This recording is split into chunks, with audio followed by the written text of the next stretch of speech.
হ্যাঁ, good morning everyone, welcome back to my another blog. আপনারা সবাই কেমন আছেন? আশা করছি সবাই অনেক অনেক অনেক বেশি ভালো আছেন, আর আমিও ভালো আছি। তো আমার সকালের সমস্ত ক্লিপ হচ্ছে রিমুভ হয়ে গিয়েছে, যেহেতু আমি ব্লগ করি আমার স্টোরেজ হচ্ছে অনেক তাড়াতাড়ি ফুল হয়ে যায়। সো প্রতিদিন ব্লগ করার কারণে তাড়াতাড়ি যেহেতু স্টোরেজ ফুল হয়ে যায়, সো স্টোরেজ আমি না চাইলেও হচ্ছে ক্লিয়ার করতে হয়, যার কারণে হচ্ছে অনেক ইনফরমেশনও আমার সাথে সাথে চলে যায় স্টোরেজের সাথে সাথে। তো সেরকমই আর কি আমার সকালের ক্লিপগুলো চলে গিয়েছে। এখন হচ্ছে আমি দুপুরের ক্লিপ থেকে ব্লগটা দেখাচ্ছি।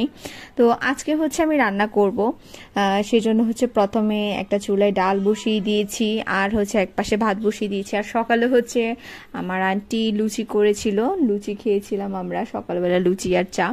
সেটা আর দুর্ভাগ্যক্রমে আপনাদেরকে দেখানো হয়নি। তো এখানে হচ্ছে আজকে রান্না করব লতি, চিংড়ি মাছ দিয়ে, বেগুন আলু দিয়ে, মাছের ঝোল। তো সব কিছু হচ্ছে মা আর আন্টি মিলে রেডি করে দিয়েছে, এখন জাস্ট আমি রান্না বান্না করব। আর এই তো তারপর হচ্ছে আবার স্যারের বাসায় যেতে হবে। সো এখানে হচ্ছে প্রথমে আমি মাছগুলোকে ভালো করে ক্লিন করে নিচ্ছি, একটু লবণ দিয়ে ভালো করে ঘষে ঘষে ক্লিন করে নিচ্ছি। আর এখানে হচ্ছে চিংড়ি মাছ আছে, এগুলো হালকা করে ধোয়াও আছে। আর ওই সাইডে হচ্ছে লতি আছে, সেগুলো ধুয়ে রেখেছে একটা বোলে পানিতে। আর এখানে হচ্ছে আলু আর বেগুন আছে, এগুলোকেও আমি ধুয়ে নেব, এগুলো জাস্ট কেটে রাখা হয়েছে। আর হচ্ছে পেঁয়াজ কুচি লাগবে, রসুন কুচি লাগবে, রসুন থেতো করতে হবে, সেটা আমি পরে করে নেব। আর পেঁয়াজটা কুচি করে দিচ্ছে আন্টি। তো যাই হোক, এখানে লতি টতি সব কিছু ধুয়ে হচ্ছে আমি এখন প্রথমে, আমার ভাতও হয়ে গিয়েছে আর ডালটাও সিদ্ধ হচ্ছে পাশে। এখানে হচ্ছে প্রথমে আমি লতিগুলোকে সিদ্ধ বসিয়ে দিচ্ছি, একটু লবণ দিয়ে দেবো, লবণ দিয়ে লতিগুলোকে সিদ্ধ করে ভাপ পানি যেটা থাকে সেটা ফেলে দেবো।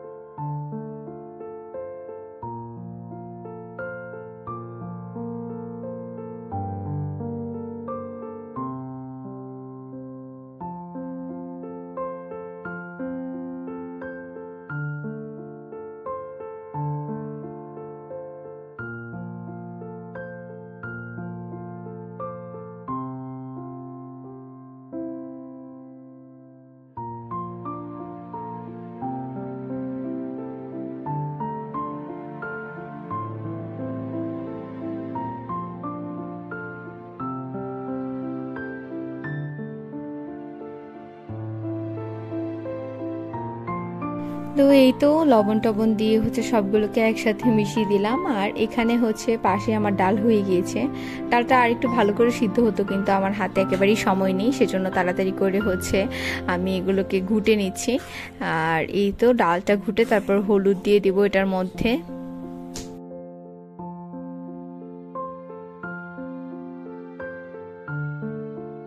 এবার হচ্ছে হলুদ দিয়ে আবার একটু ডালটা ঘুটে নিচ্ছি, হলুদটা ভালো করে ডালের সাথে মিশিয়ে দিলাম, যেহেতু এখন ডালটা গরমই আছে। আর এখানে হচ্ছে আমি ডালটা সম্বার দিয়ে নেব। নর্মালি হচ্ছে আজকে ডালটা রান্না করব, তেজপাতা শুকনো মরিচ দিলাম, তারপর এটা ভালো করে ফুরন আসার পর এখানে পেঁয়াজ দিয়ে দিব, পেঁয়াজগুলো লাল লাল হয়ে যাওয়ার পর তারপর হচ্ছে ডালটা দিয়ে দিব এখানে একই সাথে, তারপর জাস্ট জাল করে নামিয়ে নেব। ব্যাস, সিম্পলি ডালের রেসিপি।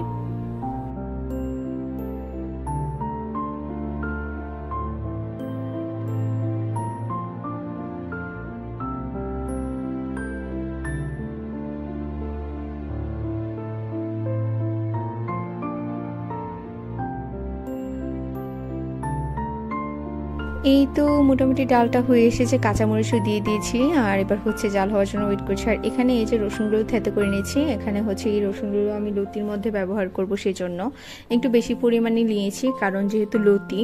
আর ভাপ পানি তো ফেলে নিয়েছি, একটু স্ট্রং স্মেল না হলে আসলে ভালো লাগবে না খেতে। আর এখানে হচ্ছে আমার লতিগুলো সিদ্ধ হয়ে গেল, এবার হচ্ছে আমি লতিগুলোকে একটা স্ট্রেনারে ঢেলে নিলাম, গরম পানিটা ছেঁকে নিলাম, আর একটু ঠান্ডা পানি দিয়ে হচ্ছে ভালো করে ধুয়ে নিচ্ছি, যেন ওভার কুকড না হয়ে যায়, কারণ আমি যখন আবার রান্না করব তখন হচ্ছে আরও বেশি গলে যাবে। আর এখানে হচ্ছে আবার আমি মাছের তরকারি করার জন্য মাছগুলোকে ভেজে নেব। বড় মাছ হলে হচ্ছে আমরা মোটামুটি সব ধরনের মাছই ভেজে ভেজে রান্না করতে বা খেতে পছন্দ করি। তো যেহেতু বড় মাছ এখানে ব্যবহার করছি, তো এগুলোকে ভালো করে ভেজে নেব। আর একটু কড়া ভাজিটাই আমাদের পছন্দ হয় সেজন্য। তো এখানে আমি ভালো করে হলুদ আর লবণ মাখিয়ে তেলটা ভালো করে গরম হওয়ার পর মাছগুলো ছেড়ে দিচ্ছি। আর এই তো এভাবে করে তেলটা বা কড়াইটা ভালো করে তাতিয়ে নিলে দেখা যায় যে মাছগুলো লেগে যায় না বা ভেঙে যাওয়ার সম্ভাবনা কম থাকে। তো সেজন্য হচ্ছে একটু সময় নিয়ে ভালো করে তেলটাকে আমি গরম করে নিয়েছি। তারপর হচ্ছে হলুদ আর লবণ মাখানো মাছগুলো এখানে দিয়ে নিচ্ছি।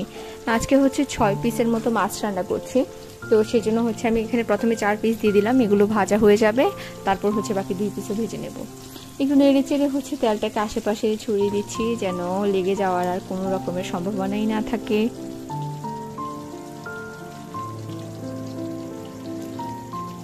এবার হচ্ছে পাশের প্যানেই হচ্ছে আমি লতিটা রান্না করব। তো এখানে হচ্ছে তেল দিয়ে নিলাম, তেলটা ভালো করে গরম হয়ে যাওয়া পর্যন্ত ওয়েট করব। যে কোনো তরকারি বা যা কিছুই রান্না করার সময় একটা জিনিস ভালো করে ফলো করা ট্রাই করি, সেটা হচ্ছে তেলটা যেন ভালো করে গরম হয়ে যায়, তাহলে হচ্ছে কাঁচা ভাবটা বা গন্ধটা থাকে না, সম্ভারটা ভালো হয়।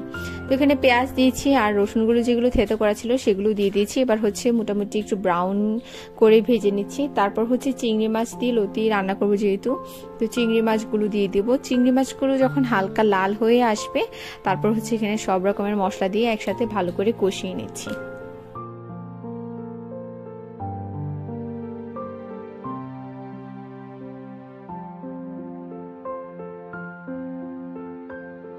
তো লতিটা হচ্ছে আমরা চিংড়ি মাছ, রসুন, পেঁয়াজ সবকিছু দিই এবং সব থেকে বড় কথা হচ্ছে এটার মেন এলিমেন্ট হিসেবে আমরা সিঁদুর শুটকি যেটা সেটা ইউজ করতে পছন্দ করি। এটা ছাড়া লতিটা খেতে একদম ভালোই লাগে না। তো এখানে হচ্ছে সিঁদুর শুটকি, কয়েকটা কাঁচা মরিচ, একটু পানি দিয়ে নিলাম। তারপর হচ্ছে এখানে হলুদ আর মরিচের গুঁড়া দিয়েছি, লবণ দিয়েছি। এবার হচ্ছে সব মশলাগুলোকে ভালো করে কষিয়ে নিচ্ছি। আর পাশেই হচ্ছে আমার মাছগুলো মোটামুটি ভাজা হয়ে গিয়েছে একটা পিঠ। এবার হচ্ছে বাকি পিঠটাকে আমি উল্টে পাল্টে ভেজে নিচ্ছি। দেখেন কতটা কড়া ভাজি হয়েছে। কড়া ভাজি করে আসলে খেতে মাছ ভালো লাগে, বড় মাছ হলে তার কোনো কথাই নেই। তবে আমার পাপা হচ্ছে তেমন কড়া একটা মাছ পছন্দ করে না। যাই হোক, এখানে হচ্ছে সিদ্ধ করা লতিগুলো আমি দিয়ে নিচ্ছি। এবার হচ্ছে ভালো করে নেড়েচেড়ে লতিটাকে রান্না করে নেব। একটু সময় নিয়ে রান্না করতে হবে, একটু ভাজা ভাজা টাইপ হলে খেতে আসলে ভালো লাগে আরো। তো সেই জন্যই তো আমার মাছ ভাজা হয়ে গিয়েছে। এখানে হচ্ছে বেগুন আর আলুর যে তরকারিটা আমি রান্না করব সেটার জন্য তেজপাতা দিয়েছি ফোড়নে আর পেঁয়াজ দিয়েছি। এবার হচ্ছে একটু পানি দিয়ে নেব, তারপর হলুদের গুঁড়া, মরিচের গুঁড়া, লবণ আর হচ্ছে অল্প একটু ধনে গুঁড়া দিব। তারপর হচ্ছে ভালো করে কষিয়ে নেব মশলাটা। তো ওই সেম কষানো মশলাটার মধ্যেই হচ্ছে আলু আর বেগুনটা আমি দিয়ে দিব। তারপর ভালো করে একসাথে মশলা সহ সবজিগুলোকে কষিয়ে নেব।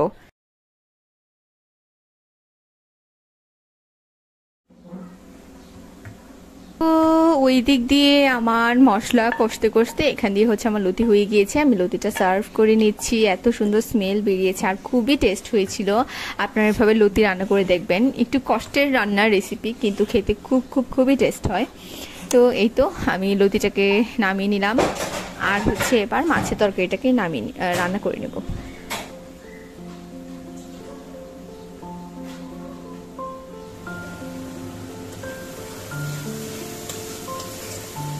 তো আমার মশলাটা খুব ভালো করে হচ্ছে কষে গিয়েছে। দেখেন কিভাবে বুঝবেন, তেলটা উপরে ভেসে উঠেছে। তো আমার মশলাটা ভালো করে কষে গিয়েছে। এখন হচ্ছে এটাই হচ্ছে দেখেই বোঝা যাচ্ছে। তো এবার হচ্ছে আমি আলু আর বেগুনটা দিয়ে দিচ্ছি। বেশ ভালো কিছুক্ষণ সময় নিয়ে মশলার সাথে বেগুন আর আলুটাকে আমি কষিয়ে নিচ্ছি।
তো আমার সবজিগুলো মশলাগুলো একসাথে ভালো করে কষানো হয়ে গিয়েছে। আমি হচ্ছে পাশে ঝোল দেওয়ার জন্য গরম জল করে নিয়েছিলাম।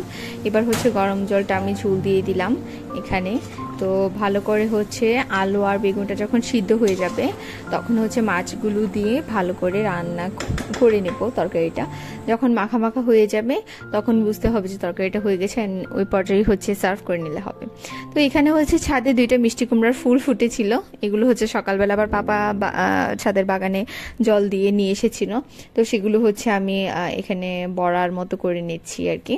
তো যেহেতু 1-2টা করে ফুল ফুটে, তো সেই জন্য হচ্ছে আমি একেবারে ব্যাটারটা ভালো করে গুলে প্রিপেয়ার করে হচ্ছে ফ্রিজেই রেখে দিয়েছিলাম। তো 2টা একটা করে ফুটে সেটা ফুল ফুটে আর সেটা হচ্ছে বাসায় এনে প্রতিদিন জাস্ট ওই ব্যাটারটাতে ভালো করে কোট করে ভেজে নিই আর কি। তো এই যে এখানে হচ্ছে আমার তরকারিটা ভালো করে ফুটিয়ে নিচ্ছি দেখেন। হ্যাঁ, তো এই তো হয়ে গিয়েছে। এবার হচ্ছে আমি মাছগুলো দিয়ে নিচ্ছি। তো মাছগুলো আর তরকারির ঝোল একসাথে ভালো করে যখন ফুটে উঠবে তখনই হচ্ছে সার্ভ করে নিচ্ছি। তো এই তো আমার রান্না বান্না রেডি। ডাল, লতি, বেগুন আলু দিয়ে মাছের ঝোল আর 2টা ফুলের বড়া, মিষ্টি কুমড়া ফুলের বড়া আর লেবু কেটেছিলাম। তো এই যে এখানে হচ্ছে পড়তে চলে এসেছিলাম তারপরে। তো পড়াশোনা শেষ করে এখন বাসায় চলে যাচ্ছি। ওইখানে হচ্ছে আমি আর নমিতা নেমে চলে এসেছি, আর আমাদের ফ্রেন্ড রিনি হচ্ছে এখনো স্যারের বাসা থেকে বের হয়নি। সে কি যে স্যারকে বলছিল কে জানে, স্যারের সাথে কথা বলছিল। তো যাই হোক, কথাবার্তা বলে সেও বেরিয়ে চলে এলো। তো এখন হচ্ছে আমরা বাসায় চলে যাচ্ছি।